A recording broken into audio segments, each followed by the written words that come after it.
ભજન, ભોજન અને ભક્તિનો અનેરો સંગમ એટલે જામનગરના કાલાવાડનો રણુજાનો મેળો, જ્યાં રામદેવ પીરના દર્શન કરવા અને મેળાની મજા માણવા લાખોની સંખ્યામાં ભક્તો ઉમટી પડ્યા. સાંજે લોક ડાયરો યોજાયો, જેમાં સાંસદ પૂનમ માડમ પર ડોલર અને સોના ચાંદીની નોટોનો વરસાદ થયો. જામનગર જિલ્લાના કાલાવાડ તાલુકાના રણુજા ગામે 3 દિવસીય પરંપરાગત લોકમેળામાં સમસ્ત ભરવાડ સમાજ અને દેવસ્થાન સમિતિ દ્વારા આયોજિત લોક ડાયરામાં સાંસદ પૂનમ માડમનું વિશેષ સન્માન કરવામાં આવ્યું. જૂના રણુજાની હીરા ભગતની જગ્યામાં આયોજિત લોક ડાયરામાં ભરવાડ સમાજના રામધણી ગ્રુપના સભ્યોએ સાંસદ પૂનમ માડમ પર ડોલર, સોના ચાંદીની નોટો અને 500 રૂપિયા ચલણી નોટોનો વરસાદ કર્યો હતો, તેમજ પાઘડી પહેરાવીને પૂનમબેનનું સન્માન પણ કર્યું હતું.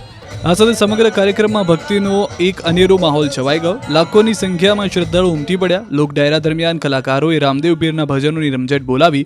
ભજન દરમિયાન મોબાઈલની ફ્લેશ લાઇટથી રામદેવ પીરની આરતી ઉતારવામાં આવી. આ દ્રશ્ય આકાશમાં ચમકતા તારાઓ જેવું દિવ્ય લાગતું હતું. સાંસદ પૂનમબેન માડમે પણ ફ્લેશ લાઇટથી આરતીમાં ભાગ લીધો હતો. QR કોડ સ્કેન કરો અને ડાઉનલોડ કરો ન્યૂઝ 18 એપ. મેળવો ગુજરાત અને દેશ દુનિયાની પળે પળની અપડેટ્સ.